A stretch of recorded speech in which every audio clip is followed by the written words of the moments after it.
All right, so we're talking about complex numbers. Okay, so let's remind ourselves, what is a complex number? First of all, we need to talk about our number I. You all love the number I. I is our imaginary unit. It is the square root of -1. Remember him? Okay. A complex number, its standard form is a plus bi. Okay. The real part comes first plus the imaginary part. Okay. Altogether, it is a complex number. Okay.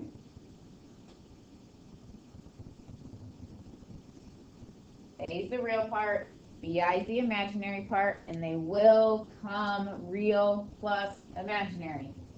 You have to write it in that order. Okay. Now, complex numbers is the set of all numbers in the form a plus bi. Okay. This is going to include real and imaginary numbers. I can write 2 as 2 plus 0i. So technically 2 is considered a complex number. I can write 5i as 0 plus 5i. So technically that is a complex number. Okay. So we have our set of real numbers. We have our set of imaginary numbers. Complex numbers includes everything. Okay, so complex numbers is like the broadest group of numbers. It has everything.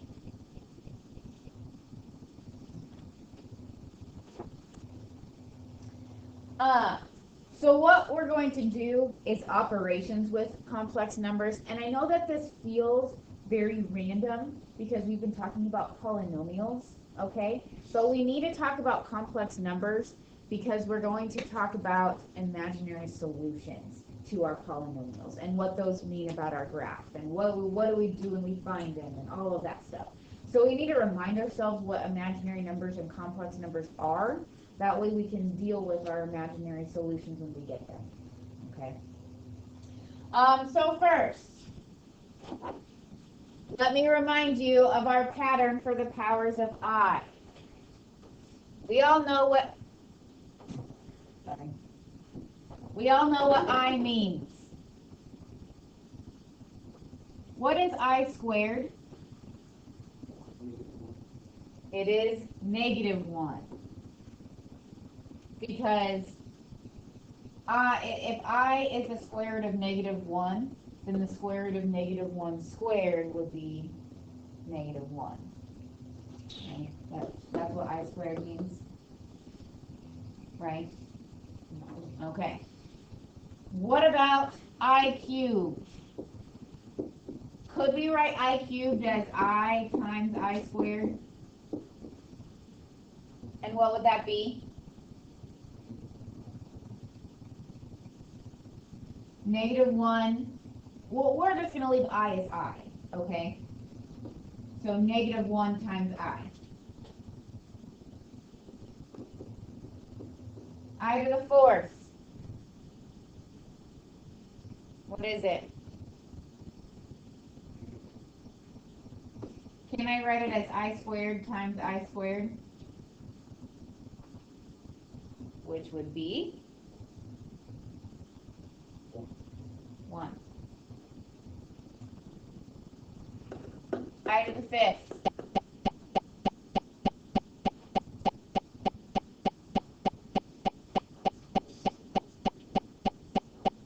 Okay. So what would that be?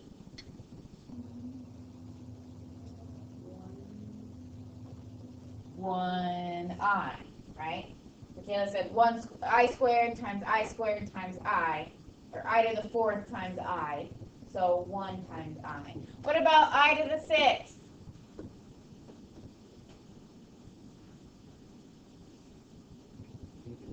-1. I to the 7th.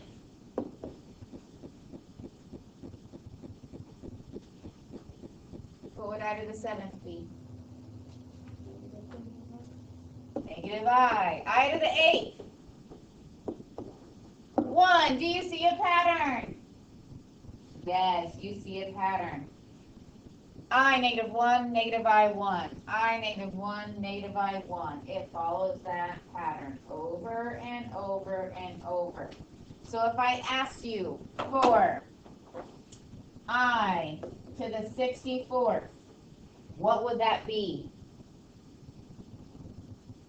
It would be 1, right? If that power is divisible by 4, then we're going to be here in the pattern. I 4, I to the 8, I to the 12, I to the 16. All of those are 1. Okay? What happens if we have I to a power that's not divisible by 4? Let's talk about I to the 13th.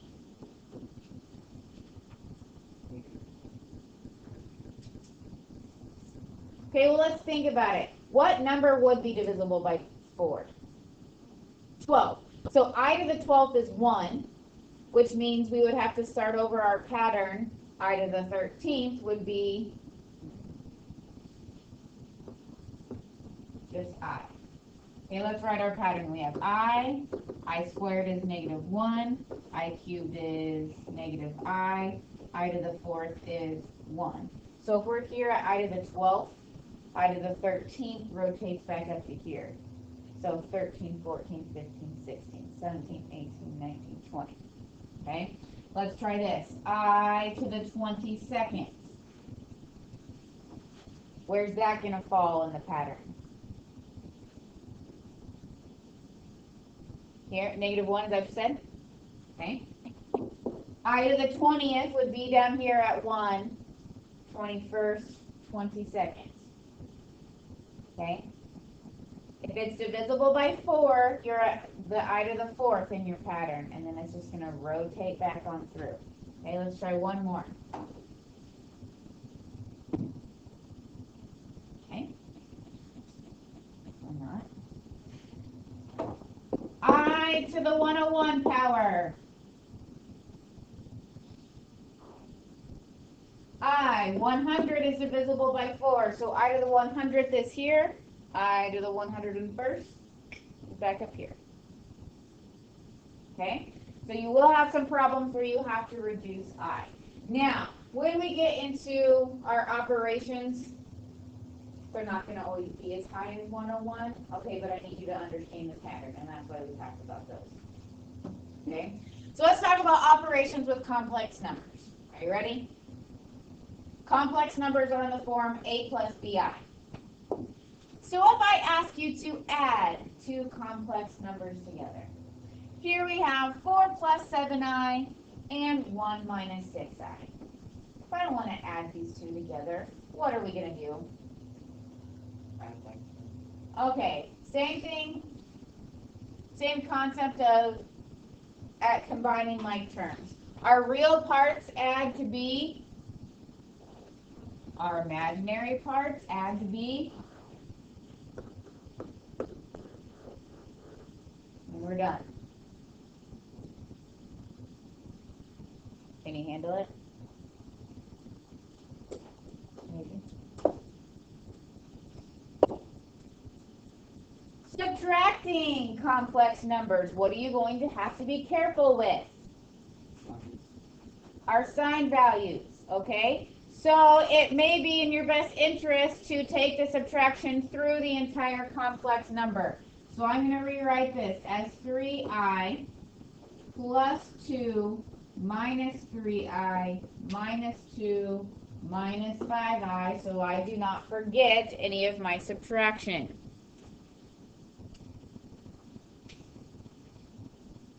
What's this number? Is negative 5i? Our real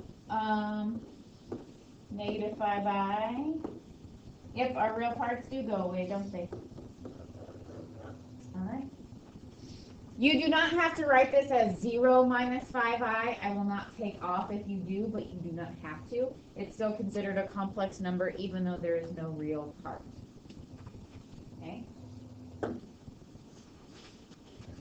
Okay, next we have multiplication. 4 times negative 2 plus 3i. what's it going to be?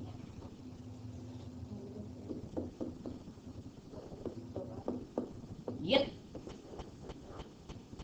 Okay. Those will be the simpler of the multiplication. However, what happens when both numbers have real and imaginary parts?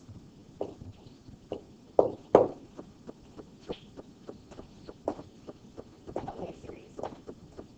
You guys see me? There we go. We have two complex numbers that have real and imaginary parts. Okay? What are you going to tell me to do? FOIL, right? Okay, just be careful when we are multiplying with imaginary numbers. So our first product is what? 8. Our outside product. Our inside product. Here's where we're careful. Our last product. -3 I times I is I squared. Right? Okay. But we cannot leave an I with a power greater than 1. So let's fix it. I squared is the same as what? -1. So this is the same thing as 8 plus 2i. If I combine these two, this becomes plus 3. So we really have 11 plus 2i.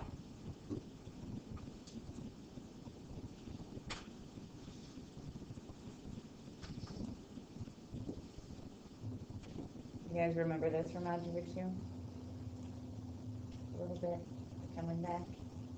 We're all really tired from the weekend still. Okay, last operation, what's left? Division. Okay. We cannot leave imaginary numbers in the denominator, much like we cannot leave radicals in the denominator. Okay, so we need a strategy for getting rid of them. Right?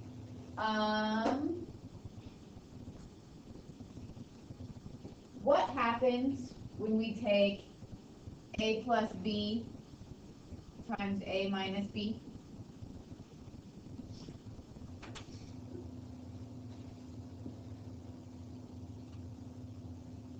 What happens when we take a plus b times a minus b? Okay. We get this, right? Where our middle terms cancel out. We're left with a squared minus b squared. Okay? We are going to use that to help us get rid of an imaginary number in the denominator. Okay? The relationship with a plus bi and a minus bi, those are called conjugates. Okay? So when we have, when we're talking about complex numbers, a plus bi and a minus bi, those are called complex conjugates. Okay? We're adding and we're subtracting. Okay? Conjugates. We are going to use the fact that those middle terms cancel to help us when we have division. Okay? Now you see up here that I have a plus bi times a minus bi is a squared plus b squared. Why do I have a squared plus b squared? That doesn't seem right, does it?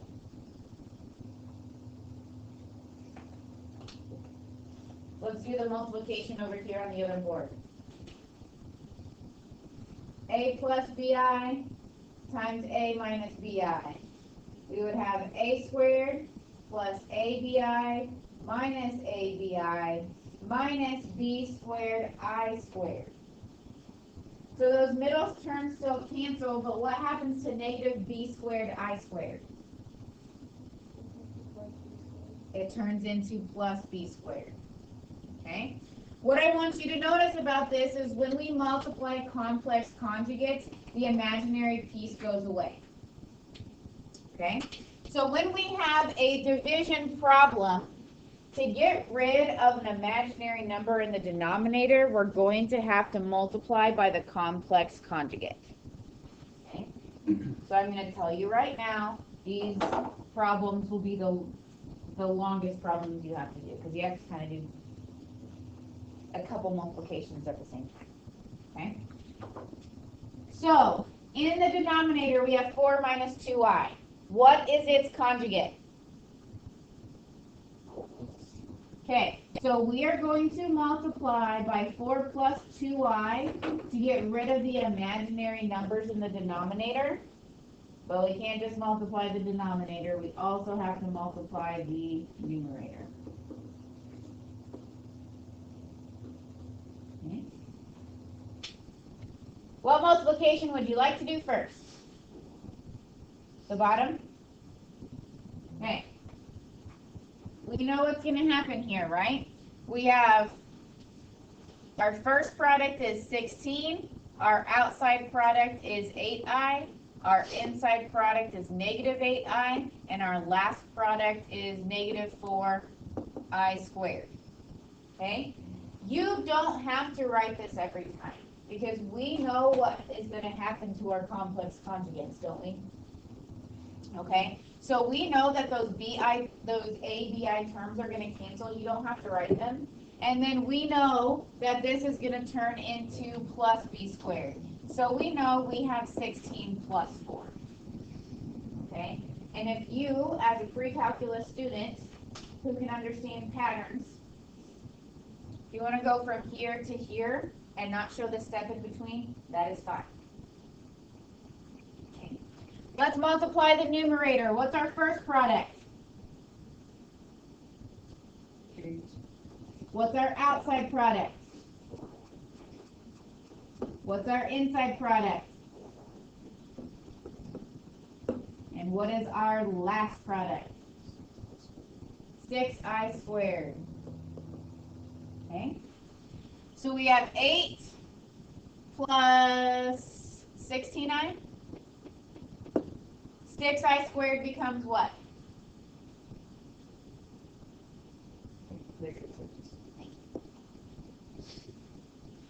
So what we really have is 2 plus 16i over 20.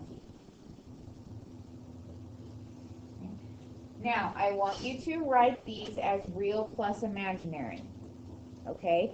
That denominator goes to both pieces in our numerator. So we have 2 over 20, which is 1/10, plus 16 over 20, which would be 4/5 I. Real plus imaginary. 2 over 20 plus 16 over 20i.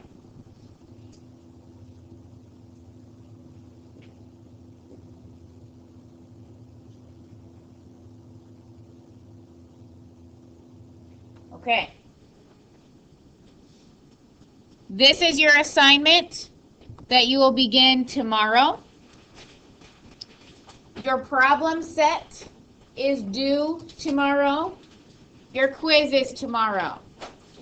So this is what you can do in the last 5 minutes of class. You can get organized by either starting your problem set or looking at some review problems or asking me questions. If you have additional questions, you can see me after school today or before school tomorrow. And then if you go to do this assignment tomorrow and you forget everything that I talked about, you can come back and watch this video because it will be there and you'll get to hear me say this speech again because I haven't stopped recording.